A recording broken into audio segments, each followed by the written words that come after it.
Well, the Vail Symposium is always putting on very intriguing topical discussions. And this week they've got two special events going on. We've got Claire Noble from the Vail Symposium. Thanks for joining us, Claire. Good morning, Eric. It's great to be here. We have two programs this week, which is a little unusual for us. We usually do one a week, but tonight's very special. It's a collaboration with Bravo Vail, and we're talking opera tonight because this summer Bravo Vail is bringing opera to the Ford Amphitheater. That'll be happening the second week of July. It's Tosca with the Philadelphia Symphony Orchestra. They're bringing in two large choirs as well as special soloists for this event.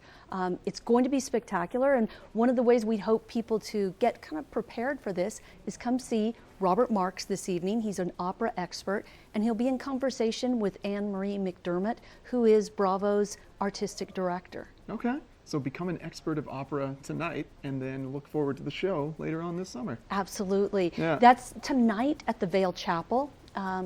Doors open at 5:30. The program gets underway at 6 o'clock. And tickets at the door?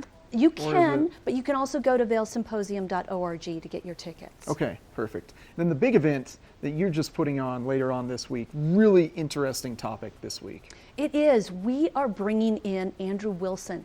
He's the executive director for the Center for International Private Enterprise. And so it's a geopolitical topic, but it's looking at it from the money end. And so it's about corrosive capital, which is the exact opposite of constructive capital. Constructive capital, you're going in, you're building infrastructure or things people need. Corrosive capital is capital that serves you. And so there are adversarial countries in the world that put capital into countries, especially fledgling democracies. And they do things like buy controlling stakes in the media, in energy companies, and believe it or not, in sports teams, all to influence public opinion on their behalf, and also to undermine the rule of law. You really can't have a vibrant democracy if you don't have the rule of law. Yeah, especially if it's, like you said, a fledgling democracy where people don't necessarily understand what to expect coming out of it. It can be easily corrupted because their idea of it is just what these people ceding it to them is, instead of the natural form of democracy. Right, and when we started looking into this, I wondered, well, wait, where were we? Where's the United States in all of this? And so the first speaker is Svet Derderian. He's actually Bulgarian. He came here as a teenager to go to school, and he now teaches at CU. And so he's going to talk about the 90s and early 2000s and what the United States and Western donors were doing in particular in Eastern Europe.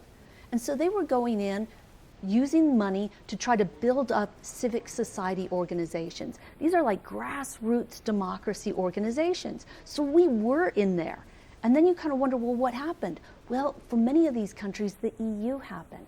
So many of them started joining the EU in the early 2000s, and a lot of that Western money from the United States in particular was pulled back as we thought these countries would now be able to avail themselves of EU funds.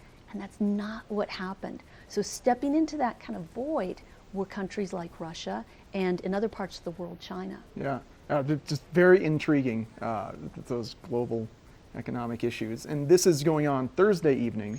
Right. And tickets on vailsymposium.org again? Right, and we're going to be at Hotel Talisa. You know, we don't have a home, so we're always moving around. Shifting around. So we'll be at Hotel Talisa on Thursday evening. And as always, doors at 5:30. The program starts at 6 and wraps up around 7:30. Perfect. Thank you so much for coming on, Claire. Thanks. Really intriguing topic, as you always do. I'm always impressed with the topics Vail Symposium brings every week. So stay up to date. Check out their website, vailsymposium.org, to purchase tickets and just see what's coming up in the future. And check them out this Thursday at Hotel Talisa. Now we're going to check in with Ashley, get a look at your local weather.